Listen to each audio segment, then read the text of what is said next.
हाय बच्चों। तो यहां पर इस वीडियो में हम लोग पढ़ रहे हैं क्लास 9th के साइंस के चैप्टर नंबर 4 को, स्ट्रक्चर ऑफ द एटम। और यहां पर इस चैप्टर का हम लोग कर रहे हैं शॉर्ट रिवीजन। करीब 25 से 30 मिनट में इस पूरे चैप्टर को हम लोग क्या करेंगे, रिवाइज कर लेंगे, पढ़ लेंगे। अब यहां पर देखो, सबसे पहले हमारे सामने आ जाता है एटम, और एटम के अंदर जो पार्टिकल्स, सब एटॉमिक पार्टिकल्स हैं, उनको हम देखते हैं। तो भाई एटम्स के अंदर तीन प्रकार के सब एटॉमिक पार्टिकल्स होते हैं। पहला होता है इलेक्ट्रॉन, दूसरा प्रोटॉन और तीसरा न्यूट्रॉन।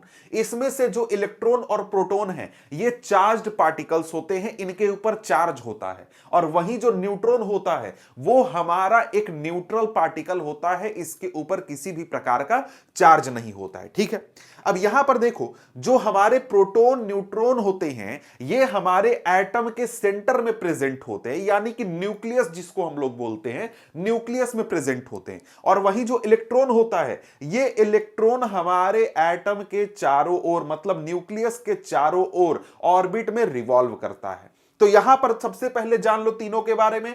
प्रोटॉन के ऊपर क्या होता है, एक पॉजिटिव चार्ज होता है। न्यूट्रॉन हमारा नो चार्ज, यानी कि ये क्या होगा, ये न्यूट्रल होता है। ठीक है, इसके साथ साथ इलेक्ट्रॉन के ऊपर निगेटिव चार्ज होता है। ठीक है, चार्ज के मामले में तीनों का कंपैरिजन हो गया।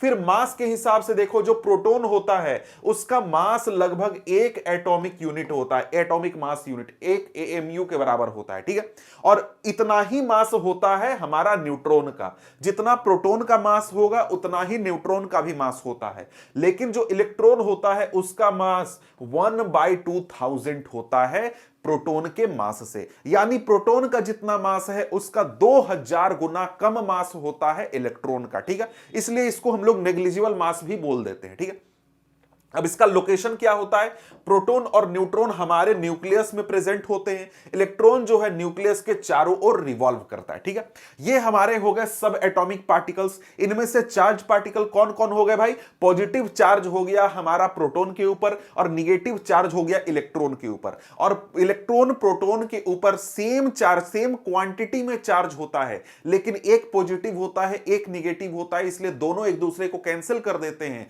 और हमारा एटम जो है न्यूट्रल रहता है, उसके ऊपर नेट चार्ज 0 रहता है। ठीक है, इसके बाद बात करें डिस्कवरी की, तो यहां पर देखो, जो जे थॉमसन थे, इन्होंने 1900 में इलेक्ट्रॉन की खोज की थी। निगेटिवली चार्ज पार्टिकल होता है हमारे एटम में, इसकी खोज की थी।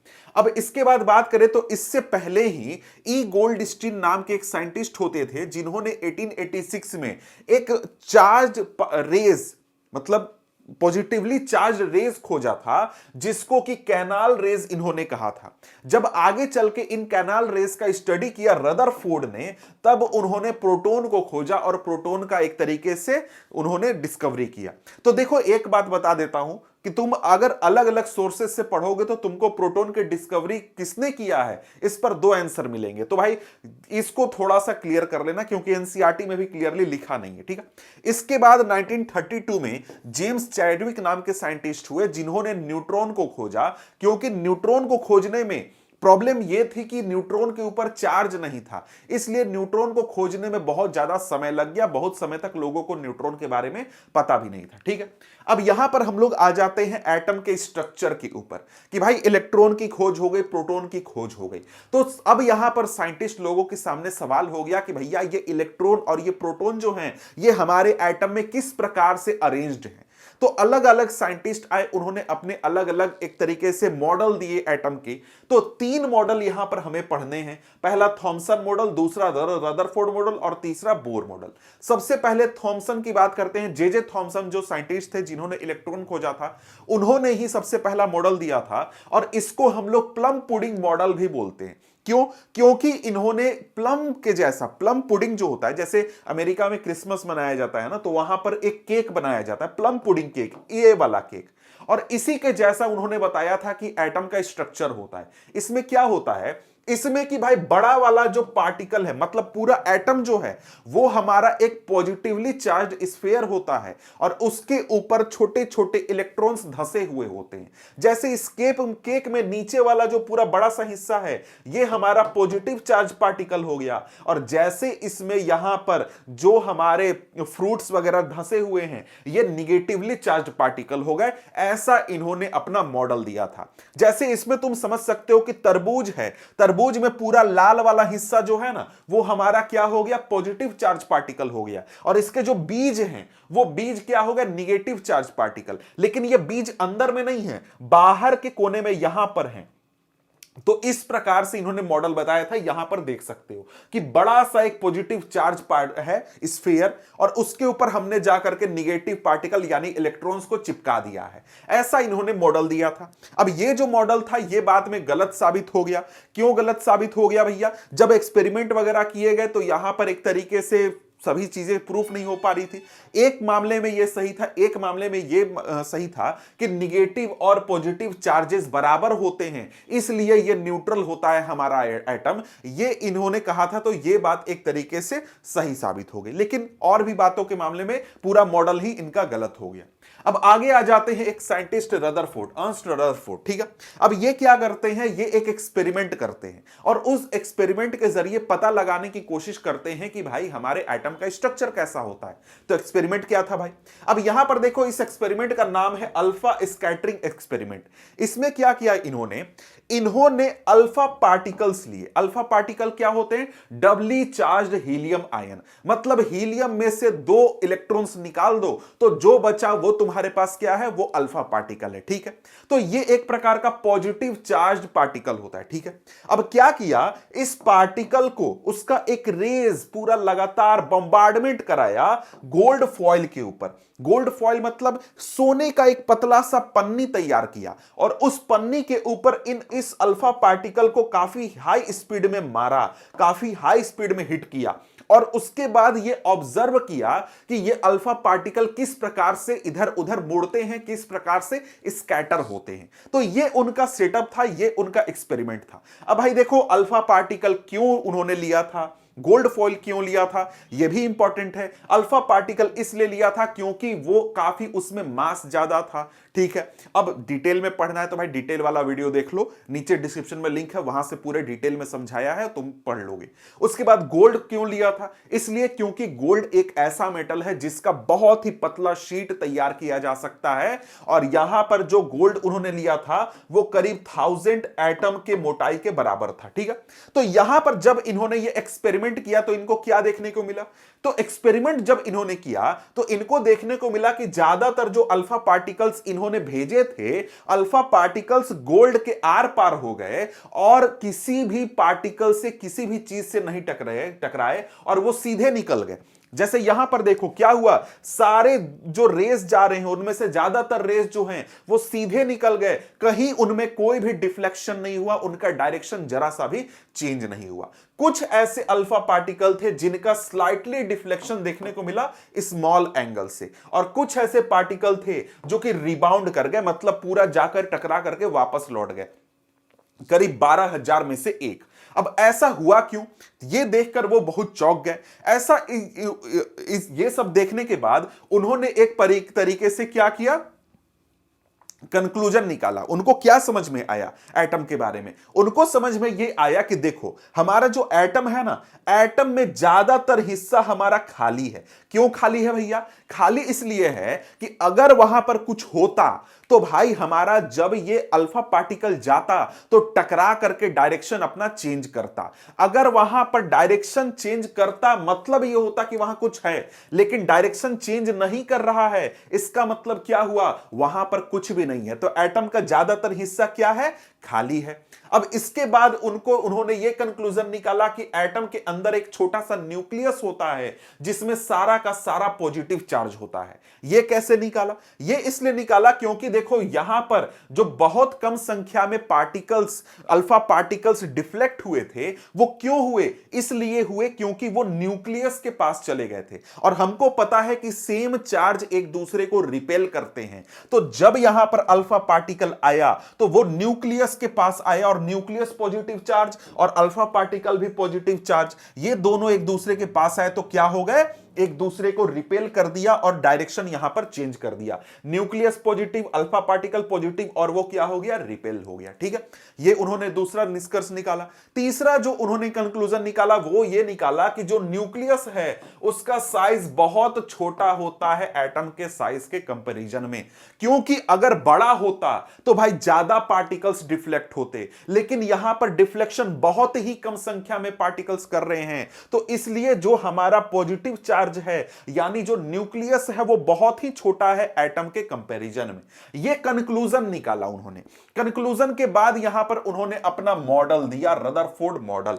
समझ गए? तो कंक्लूजन भी इंपॉर्टेंट है, एक्सपेरिमेंट का सेटअप भी इंपॉर्टेंट है, और यहां पर उन्होंने ऑब्जर्वेशन जो किया ये ऑब्जर्वेशन भी इंपॉर्टेंट है। समझ गए? ये तीनों ध्यान रखिएगा। मॉडल क्या दिया उन्होंने? मॉडल दिया, इसको न्यूक्लियस मॉडल भी कहते हैं। तो मॉडल दिया कि देखो यहां पर एटम के सेंटर में एक पॉजिटिवली चार्ज आपका सेंटर होता है जिसको कि उन्होंने न्यूक्लियस कहा। तो भाई न्यूक्लियस के बारे में सबसे पहले रदरफोर्ड ने बताया था कि एटम के अंदर न्यूक्लियस होता है जिसके अंदर पॉजिटिव चार्ज पार्टिकल्स प्रेजेंट होते हैं। और यहां पर इन्होंने यह भी कहा कि एटम का जो ज्यादातर मास है, लगभग सारा का सारा मास जो है वो एटम के न्यूक्लियस में होता है, ये उन्होंने बताया।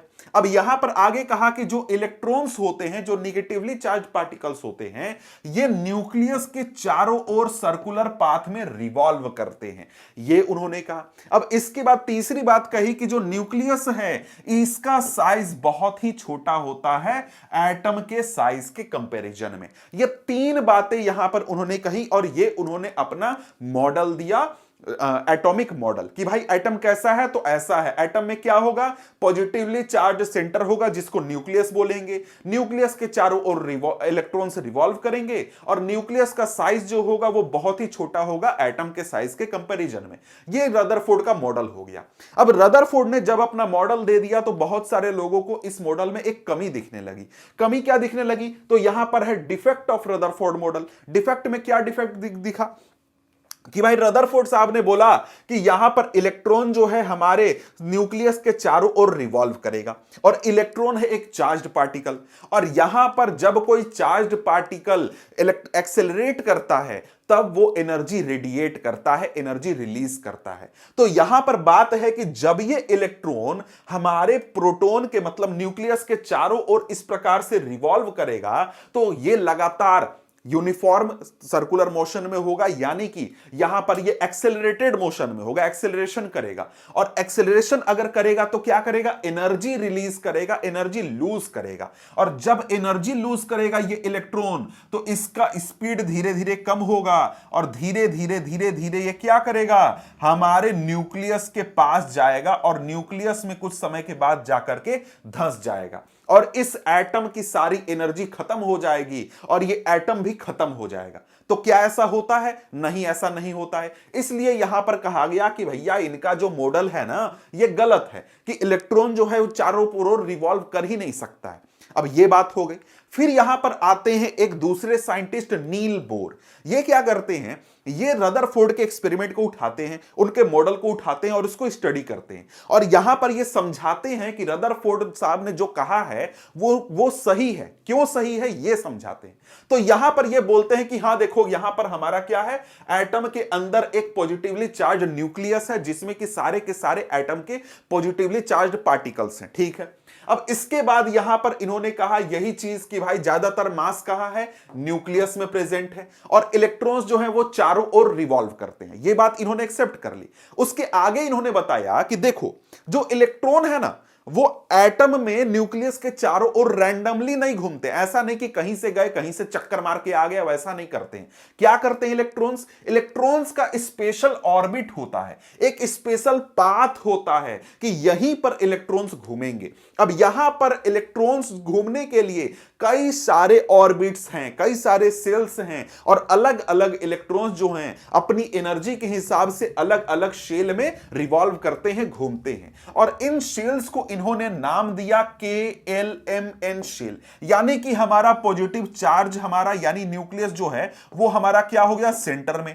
इसके चारों ओर कई सारे लेयर्स हैं, कई सारे लेवल्स हैं हमारे शेल्स हैं ऑर्बिट के, जहां पर कि इलेक्ट्रॉन रिवॉल्व करेंगे और यहां पर अलग अलग इलेक्ट्रॉन जो है अलग अलग ऑर्बिट में रिवॉल्व करेंगे। इन शेल्स को इन्होंने नाम दिया K shell, L shell, M shell, N shell, O P Q R, ऐसे बढ़ते जाएगा और इनका नंबरिंग भी है 1 2 3 4 इस प्रकार से।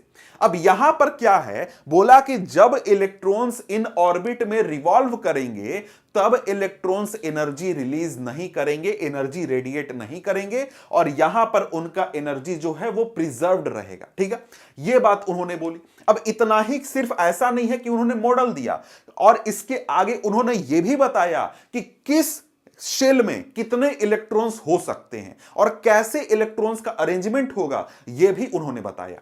तो यहां पर अभी तुरंत हमने क्या देखा कि नील बोर और साथ में एक और साइंटिस्ट थे, ब्यूरी उनका नाम था, तो इसलिए इस मॉडल को बोर एंड ब्यूरी मॉडल भी कहते हैं, ये अरेंजमेंट को। ठीक है, तो यहां पर उन्होंने बताया कि देखो भैया, यहां पर न्यूक्लियस हो गया, न्यूक्लियस के पास हमारे पास क्या हो गए, अलग अलग ऑर्बिट्स हो गए जहां पर अलग अलग संख्या में इलेक्ट्रॉन्स प्रेजेंट होंगे। अब यहां पर कितने इलेक्ट्रॉन्स प्रेजेंट होंगे यह कैसे तय होगा, तो उसके लिए उन्होंने फॉर्मूला दिया 2n², यानी कि 2 इंटू n स्क्वायर। n क्या है, हमारे शेल का नंबर, ऑर्बिट का नंबर, जो ये 1 2 3 4 है ना, उसके जगह पर n रखो, उसका स्क्वायर निकालो और उसको फिर 2 से मल्टीप्लाई कर दो, तुमको पता चल जाएगा कि किस शेल में कितने इलेक्ट्रॉन हो सकते हैं। जैसे यहां पर अलग अलग शेल्स को हम देखें तो सबसे पहले के शेल है, के शेल का यहां पर नंबर कितना है, 1 है, तो 2 इंटू 1 स्क्वायर यानी कि 2 इलेक्ट्रॉन। तो के शेल में कितने इलेक्ट्रॉन, 2 इलेक्ट्रॉन। इसके बाद हमारा जो दूसरा शेल है एल शेल, इसका नंबर कितना है, 2 है,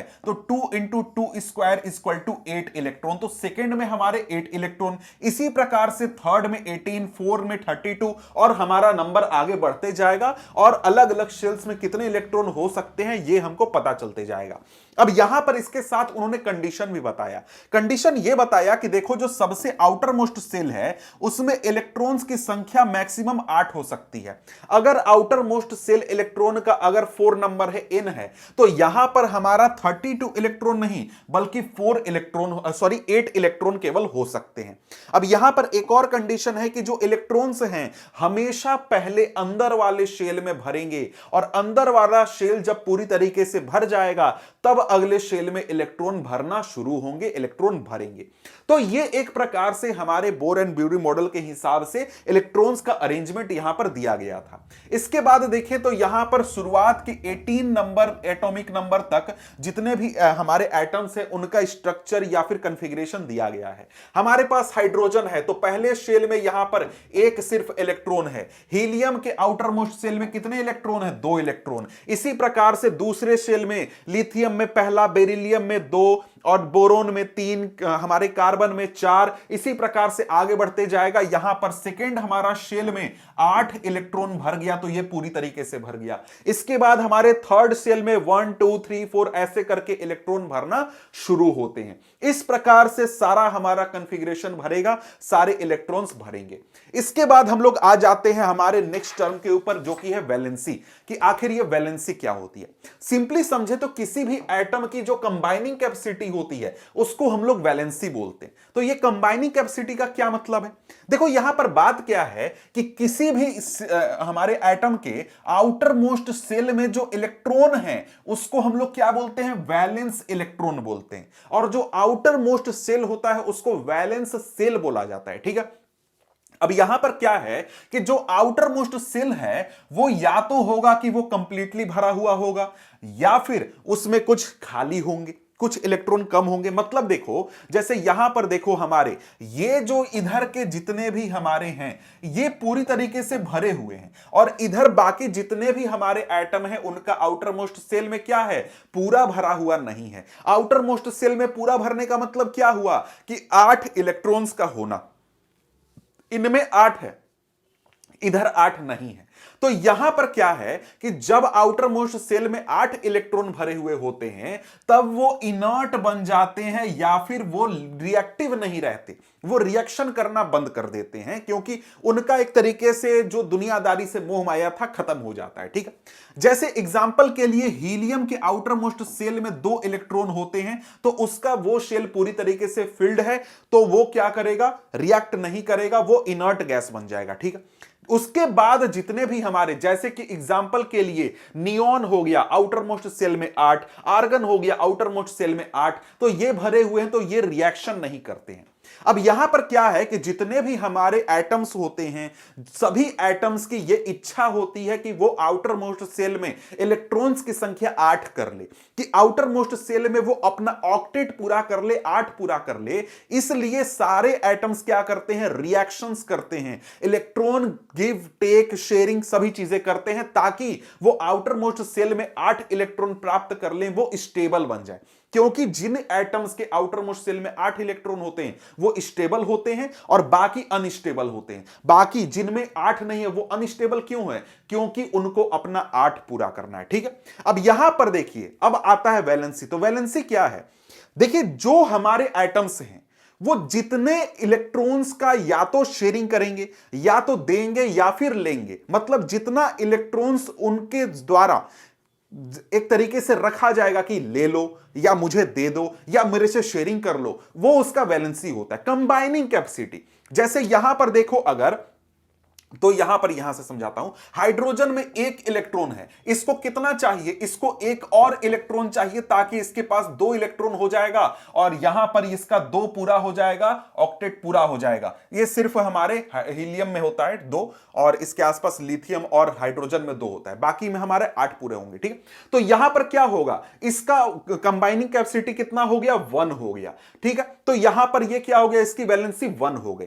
इसी प्रकार से लिथियम के आउटर मोस्ट सेल में 1 इलेक्ट्रॉन है, ये बोलेगा ये वाला इलेक्ट्रॉन ले लो, मेरे पास आउटर मोस्ट सेल में 2 बचेंगे, मेरा ऑक्टेट पूरा हो गया। ऐसे ही बेरिलियम करेगा, ऐसे ही बोरोन करेगा। लेकिन कार्बन में आउटर मोस्ट सेल में 4 होते हैं, ये क्या करता है, इलेक्ट्रॉन का शेयरिंग करता है, 4 इलेक्ट्रॉन का शेयरिंग करता है, इसलिए इसका वैलेंसी कितना हो गया, 4 हो गया।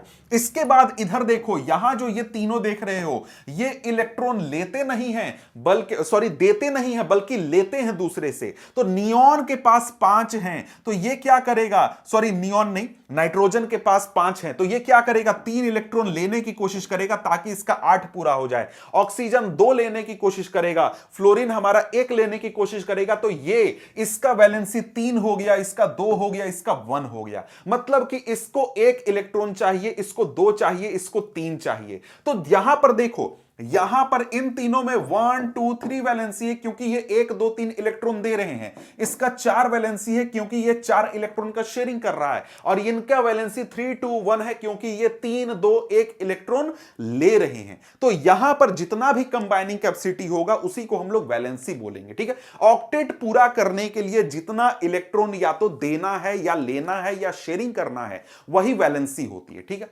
अब इसके बाद आ जाता है एटॉमिक नंबर। एटॉमिक नंबर और साथ में मास नंबर। सबसे पहले एटॉमिक नंबर को हम लोग Z से रिप्रेजेंट करते हैं। एटॉमिक नंबर क्या होता है भाई, तो भाई हमारे किसी भी एटम में जो नंबर ऑफ प्रोटॉन होता है वही हमारा एटॉमिक नंबर होता है। मतलब कि जो नंबर ऑफ प्रोटॉन्स है उसी को हम लोग यूज करते हैं उस एटम को रिकॉग्नाइज करने के लिए, पहचानने के लिए, और उसी को हम लोग लिखते हैं एटॉमिक नंबर में। तो सवाल उठता है कि इलेक्ट्रॉन क्यों नहीं या फिर न्यूट्रॉन क्यों नहीं, प्रोटॉन क्यों? इसका कारण है कि जो हमारे अलग अलग एटम्स होते हैं उनमें प्रोटॉन की संख्या फिक्स होती है। इलेक्ट्रॉन्स गिव एंड टेक करके वो इलेक्ट्रॉन्स चेंज हो सकते हैं, इलेक्ट्रॉन कोई दे सकता है, ले सकता है, नंबर चेंज हो जाएगा। अगर हम लोग न्यूट्रॉन की बात करें तो हमारे पास भाई आइसोटोप्स होते हैं। यहां पर न्यूट्रॉन एक ही एटम में अलग अलग नंबर ऑफ न्यूट्रॉन हमें देखने को मिलता है, लेकिन प्रोटॉन हमेशा फिक्स होता है। जैसे हाइड्रोजन कहीं से तुम लाओ यूनिवर्स में, उसमें प्रोटॉन फिक्स होगा। तुम हीलियम लाओ कहीं से, उसमें प्रोटॉन फिक्स होगा। लिथियम लाओ, उसमें प्रोटॉन फिक्स होगा। इसलिए हम लोग प्रोटॉन का यूज करते हैं एटम को रिकॉग्नाइज करने के लिए और उसी को हम लोग एटॉमिक नंबर में यूज करते हैं। इसके बाद आता है मास नंबर। मास नंबर क्या है भाई, एक तरीके से एटम के मास को रिप्रेजेंट करने के लिए यूज किया जाता है। मास नंबर सिंपली होता है कि हमने एटम के अंदर न्यूक्लियस में जितने प्रोटॉन है और न्यूट्रॉन है, इनके नंबर को जोड़ दिया तो जो हमें नंबर मिला वो क्या मिल गया, हमें एटम का मास नंबर मिल गया। ठीक है, अब यहां पर न्यूट्रॉन और प्रोटॉन का मास बराबर होता है और वो हमारे एक एटॉमिक मास यूनिट के बराबर होता है। इसलिए एग्जांपल के लिए जैसे कार्बन का मास नंबर 12 है, क्यों, क्योंकि उसमें 6 प्रोटॉन है और 6 न्यूट्रॉन है। एल्यूमिनियम का मास नंबर 27 है, 13 प्रोटॉन है और 14 न्यूट्रॉन है। इसी प्रकार से सल्फर का मास नंबर 32 है, क्यों, क्योंकि 16 प्रोटॉन 16 न्यूट्रॉन है। इन दोनों को जोड़ दिया, हमको क्या मिल गया, मास नंबर मिल गया। अब यहां पर देखो, जब भी हम लोग किसी भी एलिमेंट को रिप्रेजेंट करते हैं तो हम लोग यहां पर उसका सिंबल लिखते हैं, नीचे इस तरफ एटॉमिक नंबर और ऊपर यहां पर मास नंबर लिखते हैं। जैसे नाइट्रोजन 7 और 14 ऐसे करके हम लोग यहां पर रिप्रेजेंट करते हैं। मास नंबर को उसका शॉर्ट टर्म हम लोग यूज करते हैं। इसके बाद आता है आइसोटोप। आइसोटोप क्या होता है भाई?